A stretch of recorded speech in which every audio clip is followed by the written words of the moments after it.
A Rabbinic Anthology, selected with an introduction by C.G. Montefiore and H.Loewe. I think we are in our 7th program for the introduction by C.G.M. Calvin has been mistakenly saddled with beliefs, some of which he never held at all, while others are common to him and his medieval predecessors. Concerning this particular medieval tenet, there can be no doubt. Therefore, nobody can realize those times without bearing it constantly in mind.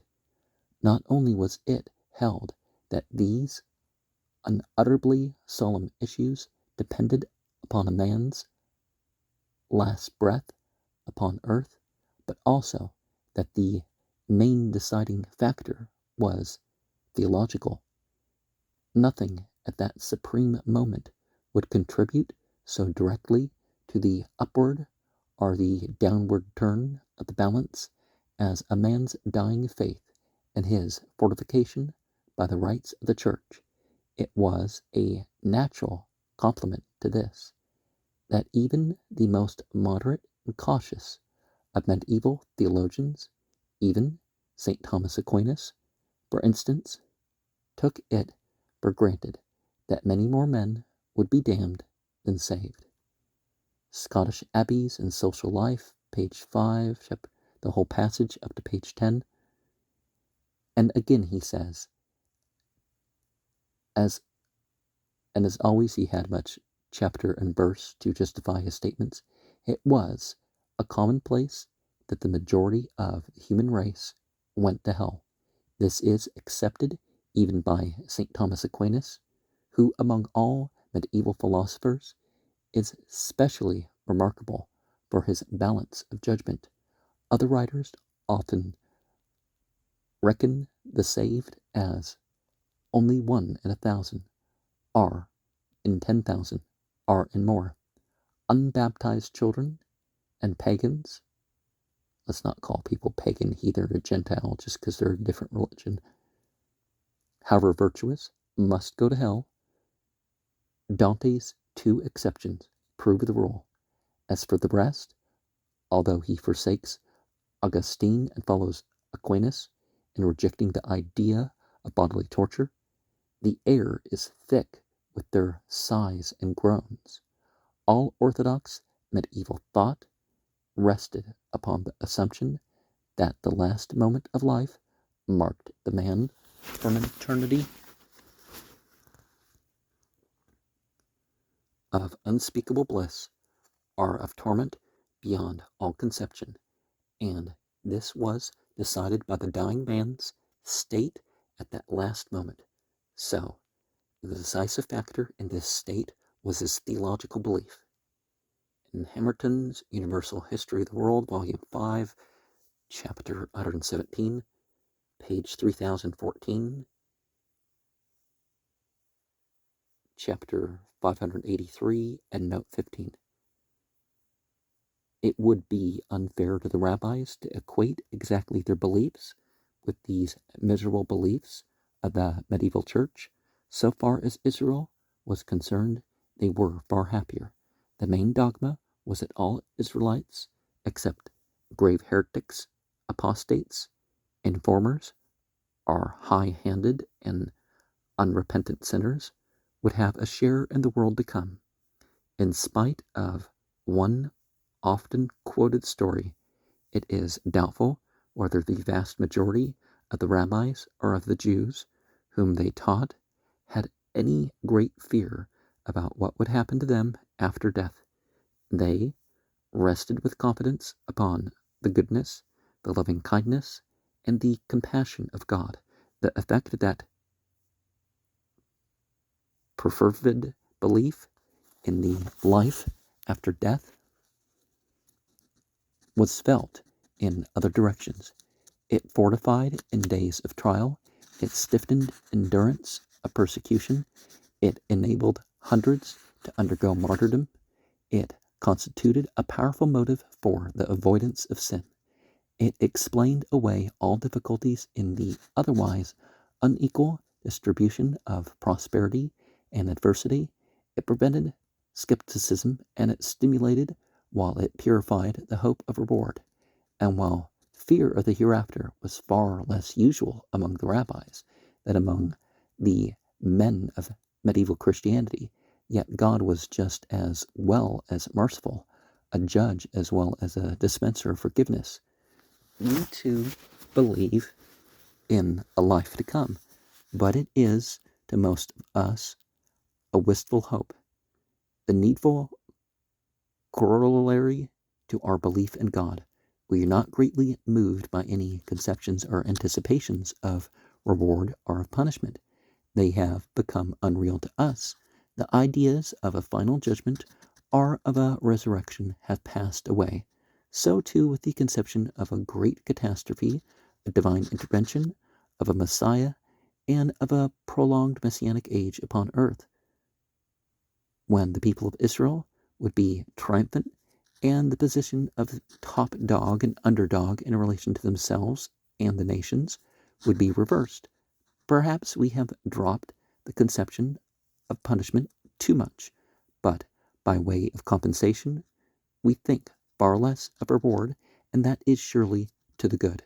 With the rabbis, reward is always cropping up and seems to be constantly before their minds. God himself is anxious that his beloved Israelite children should enjoy the everlasting felicities of the life to come.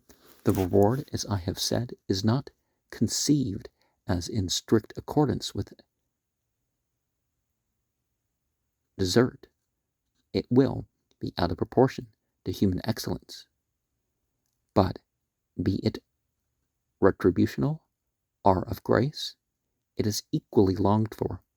With equal emphasis, it is urged that in order to obtain this reward, it should not be the motive of human endeavor to love the law and to fulfill it for its own sake, to love God because he is truly lovable. This will bring reward far more surely than to try to be good for the sake of getting a reward. What are the rewards of the righteous? I do not think that the large majority of the rabbis had any clear idea as to the exact nature of these rewards. Eye has not seen and ear has not heard, as they like to say, but they would be exceedingly great and would make those who received them exceedingly blissful. And the rabbis liked and wished to be blissful and happy.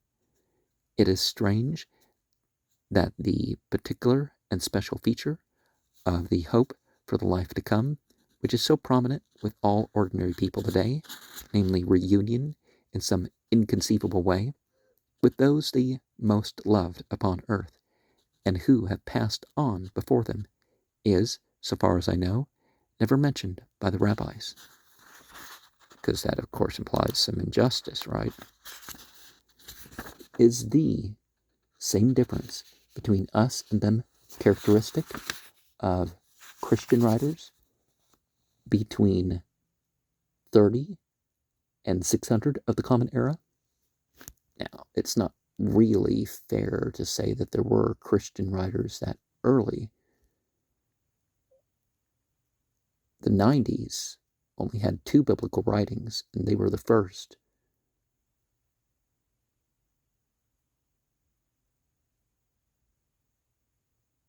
The Gospel of John and the Book of Revelation, it's hard to say which came first.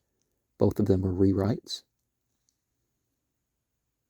of previous sects or religions, or however you're going to term that.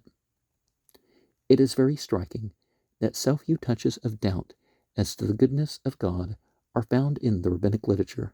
We hear of 1 or 2 great heretics, but of any poignant or agonizing doubts passing through the minds of the men who compiled or whose sayings are recorded in this literature, we hear hardly anything at all, and yet these men were familiar with suffering. They passed through persecutions. They knew about martyrs and martyrdom. It is true that many of the sore problems which weigh upon us were unknown to them. Questions of hereditary tendencies to sin, puzzles about idiots and mental deficients, sore afflictions caused by the wickedness of others, these and many other troubles had hardly risen upon their horizon. They were still influenced and helped by the old views of national solidarity. Whatever befell them, or whatever pain or suffering they underwent themselves or witnessed in others, two explanations sufficed to maintain their faith. Their own sins, or the sins of their forefathers, merited all which had come or came upon them.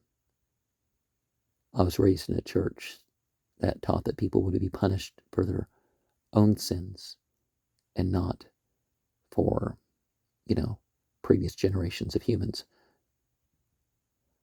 That, on the one hand, and on the other, the absolute conviction of the felicities of the future, the world beyond the grave, which would compensate, or more than compensate, for any pains or sufferings in this world, which would even be all the greater and more glorious because of, or in proportion to, these sufferings, and these pains enabled them to withstand unflinchingly any amount of tribulation, and prevented the smallest suggestions or whisperings of doubt.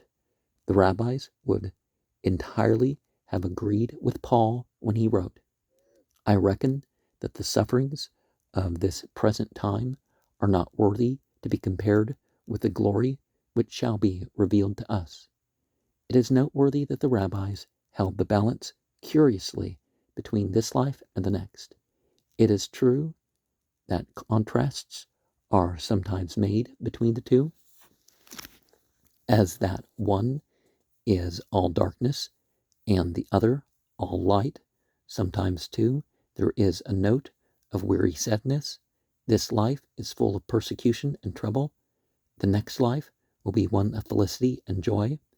Yet, in the main, we may say that they, as it were, added the life to come on to the Old Testament view of this world. Now, calling it the Old Testament doesn't even match with what the Bible has Jesus say. So, because he came to not do away with the law, he came to restore it, refurbish it. So, without rejecting that view as obsolete and superseded, they still thought that long life on earth was an undoubted blessing, and death, though the prelude to that other life of bliss, was still somehow an evil. They did not abandon this world or cheapen it. Even in this world, the law could be studied and fulfilled, and such study and practice gave pleasure indescribable and peculiar. But in addition, the rabbis were not impervious to other clean and healthy, if mundane, pleasures which God has allowed his creatures to enjoy. They could thank him for the beauties of nature. They could enjoy a good dinner. They definitely taught that the pleasures of this world must not and should not be despised, so long as they are enjoyed in moderation, sanctified by religion, by gratitude to God, and above all, not allowed to interfere with the study and fulfillment of the law. It is wrong to pass them by. It might be necessary to practice some asceticism for the sake of study. Then one should do so. But if one can combine the lower with the higher joy without detriment to the full attainment of the higher, that is the best manner of life which is possible for man. The rabbis were resilient optimists. Persecution and trouble never daunted their spirits for long. Doubtless this optimism sprang from some causes which we reject. If all calamity, whether public or private, betokens some sin, whether of the individual or of the community, or if the troubles of the righteous are sent to them in order that they may more fully enjoy unclouded felicity and triumph in the life beyond the grave. The perplexities which harassed Job, which still harass ourselves, are greatly diminished. The problem of evil is practically solved. The rabbis were unwavering in their faith and in their conviction of God's justice, God's mercy, and God's love, for the commandment of the Shema was attained. These rabbis did intensely love God, and they reverenced him. Did they also fear him? Perhaps they did. For could he not send you, if you rebelled against his revealed will, to hell? See Matthew 10:28.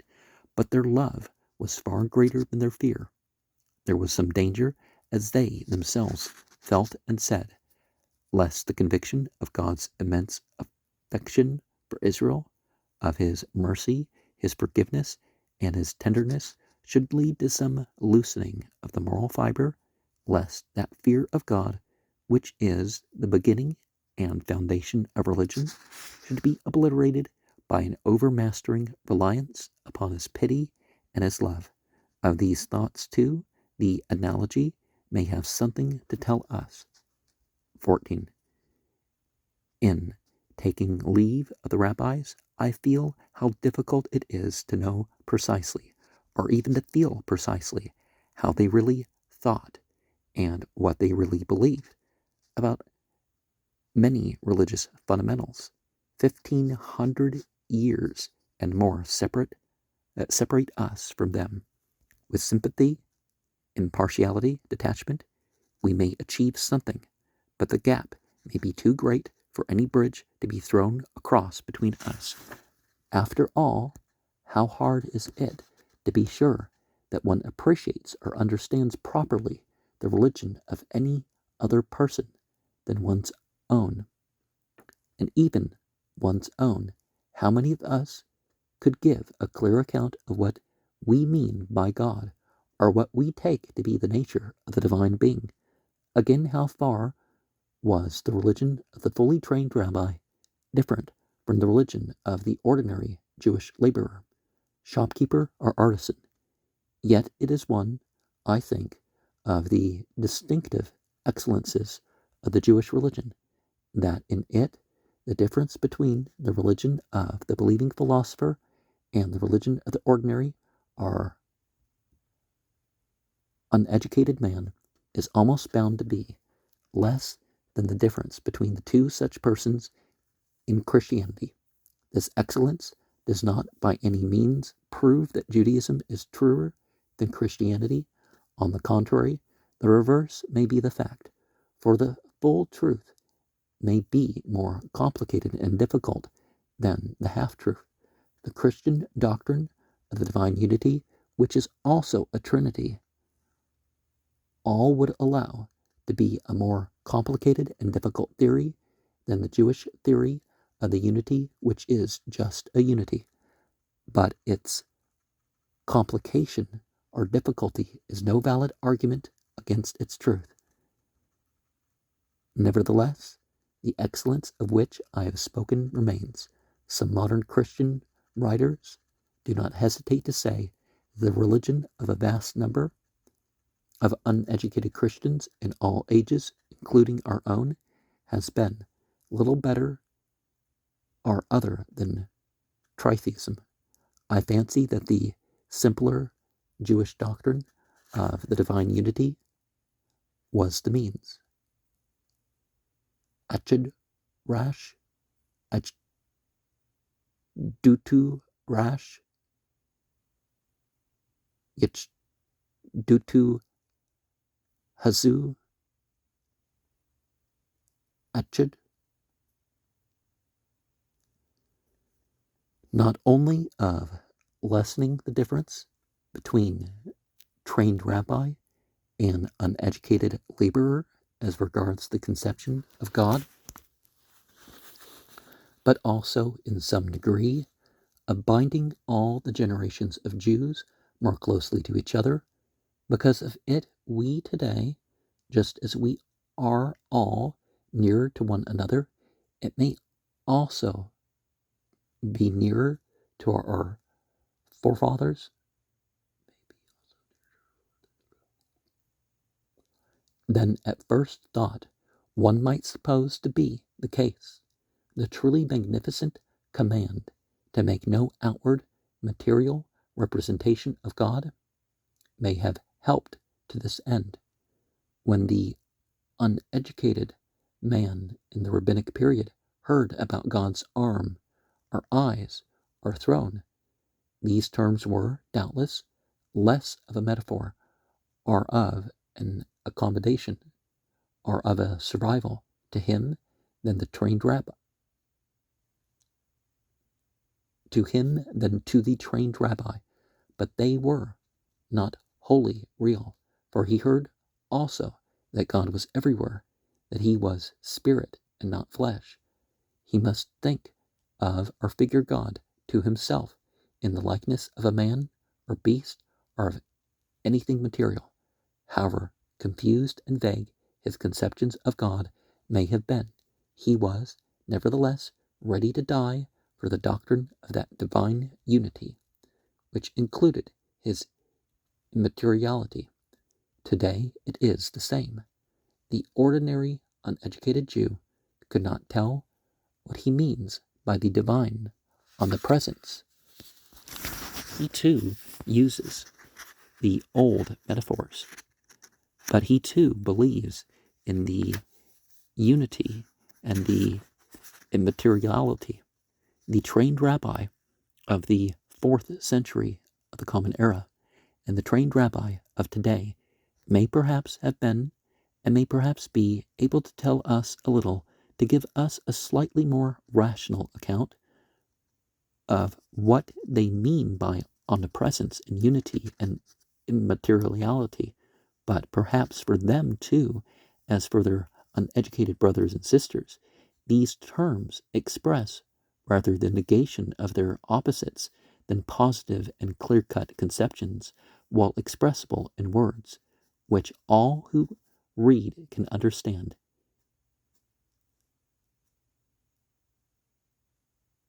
If this be so, the Jews of old and the Jews of today, both educated and uneducated, are perhaps more truly linked together by a common bond of belief than may possibly be the case in any other historic religion.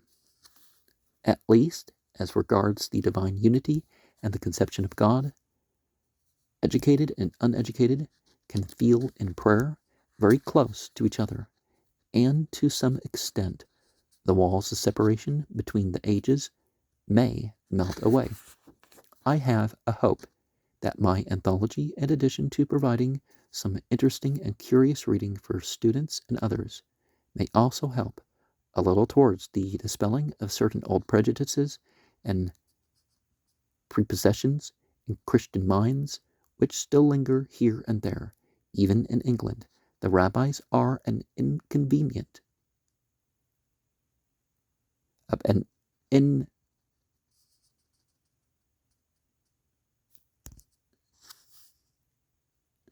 inconvenient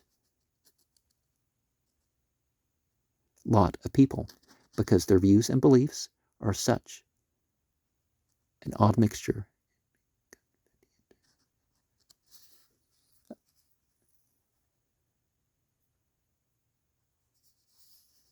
Their religion is inconvenient because,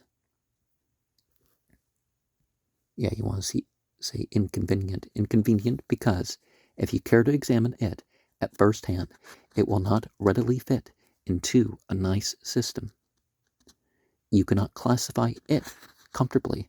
The results which ought to follow from your label are, as a matter of fact, seldom to be found. It is all uncomfortably different. I hope that the anthology may show something of this inconvenience, for the old comfortable classifications are still occasionally met with today. We are still sometimes presented with the contrasted labels of religions of law and religions of redemption. And if you happen to belong to a religion of redemption, you can easily show how very superior it is to a religion of law. Well, it depends on what angle, right? And of course, you can combine the two. A favorable, logical, and necessary result of religion of law is that God becomes far from those, or to those, who are the adherents of such a religion. So, the God of legal Judaism must logically have ever been far from every rabbi, or indeed from every Jew. But alas, for the facts, God is near with every kind of nearness, said the ancient rabbi, and he probably knew more about the character of his own religion than divines of another faith, writing some 600 years after his death. In the religion of law, God obviously has to reward or punish according as a man fulfills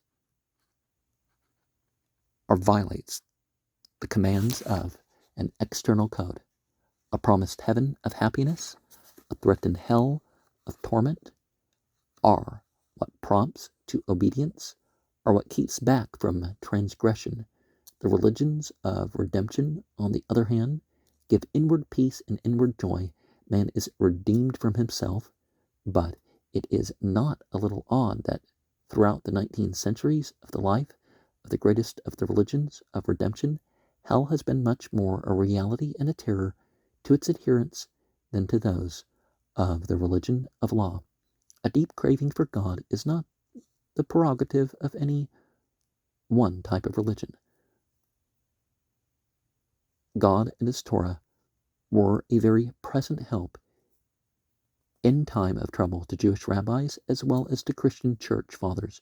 The rabbis found God no less often or less vividly than the fathers amid persecution and sorrow. The religion was to them a source of power and of gladness. Logically, perhaps, it ought not to have been so. Logically, as a religion of law, it ought not to have produced consequences strictly reserved for a religion of redemption. But life is inconveniently inconsequent and recks little of our categories, our classifications, our prejudices, as that truly gracious and open-minded Christian scholar Crawford Toy in his Judaism and Christianity, page 186, said, as long ago as 1890, in point of fact, the result was different. The intensely legal religion of the rabbis produced results which ought to be peculiar to the religions of redemption. It poached on the preserves of others. Such are the vagaries of the religions. Such is actual life as distinct from theory, while theory should be based on the facts. So we see 100 years ago, people were still kind of, not using the term theory, right? Well, I guess this book's from the 30s, but there is much more that one might be tempted to say in an introduction, but it is perhaps better to make an end and not to linger over long around the memory of a world which has passed away. The dialogues of Plato, translated into English with analyses and introduction by B. Jowett, 3rd edition, 1893, volume 5, page CCXXXVIII. I don't render that into numbers because they may have that as the introduction, and if we look up 238, we may arrive at something else.